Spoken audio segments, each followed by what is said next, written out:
Bonjour à toutes et à tous, vous reconnaissez l'endroit où je me trouve, il s'agit de la capitale wallonne Namur. À côté d'ici se déroule en ce moment même un chantier pour 51 appartements. Il est notamment piloté par l'entreprise Jamar que nous allons rencontrer et ça tombe bien parce qu'ils engagent. Allez, venez. Frédéric Jamar, bonjour, vous êtes administrateur délégué du groupe Jamar. L'entreprise Jamar existe depuis plus de 100 ans, c'est assez dingue quand même, après 5 générations de rester à la tête de l'entreprise. En effet, nous sommes actifs de père en fils depuis 5 générations dans la construction. Et c'est mon arrière-grand-père qui a déménagé la société dans le Namurois fin 1800 afin de réaliser des chantiers de génie civil en vue de la Première Guerre mondiale. Aujourd'hui, quelles sont les activités? Qu'est-ce que vous faites? La principale reste et a toujours été la construction et la restauration d'immeubles, mais depuis une quinzaine d'années, nous avons ajouté des filiales avec des métiers, des spécialités que nous gérons en interne. Par exemple, la couverture, les parachèvements et le facility management. Pour faire tourner tout ça, j'imagine qu'il faut des hommes, et comme on le sait dans les métiers de la construction, il y a une certaine pénurie, mais il y a des solutions.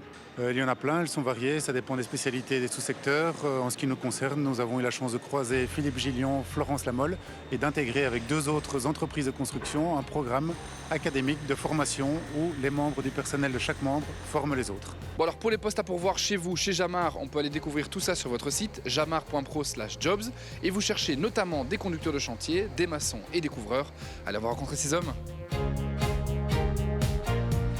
Bon David, je vous vois virevolter du 7e étage comme ça, comme si de rien n'était. C'est pas un peu dangereux comme métier, couvreur? Non, pas du tout, on est vraiment bien équipé, on a des harnais, voilà, il n'y a pas de souci quoi. J'ai l'impression que c'est même un peu excitant en fait. Oui, une petite montée d'adrénaline quand même, mais bon, on est en sécurité donc tout va bien.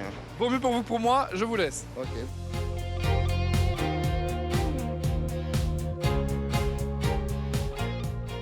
Alain, on va se concentrer sur le métier de couvreur que vous connaissez bien. En quoi est-ce que c'est un métier génial pour vous? Mais le métier de couvreur, c'est un métier où il y a beaucoup de recherche. On est au grand air, on bouge beaucoup, parce que selon les bâtiments, on a des toitures différentes tout le temps, que ce soit du cuivre, du zinc, de l'ardoise, de la tuile. On a aussi des bâtiments où on fait de la réparation, comme l'église qu'on a réparée, où on a eu la chance de pouvoir redorer les 2 coques. Tout le monde n'a pas la chance de redorer un coq d'église. Ici, très précisément, qu'est-ce que vous faites? Ici, on est en train de rénover un bâtiment où il y a 51 logements. On a une partie de charpente qu'on rénove et on refait la couverture sur l'ancienne charpente. Et on monte une nouvelle charpente sur un bâtiment qui est vraiment tordu, qui n'est pas standard. En tout cas, on vous sent passionné. Effectivement, un toit sur un bâtiment, c'est le plus important. C'est la toiture qui va vraiment donner la cerise sur le gâteau de la maison et qui va donner le charme à une maison.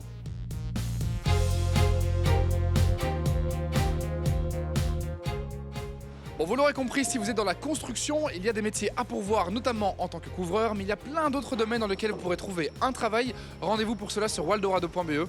Allez, à la semaine prochaine.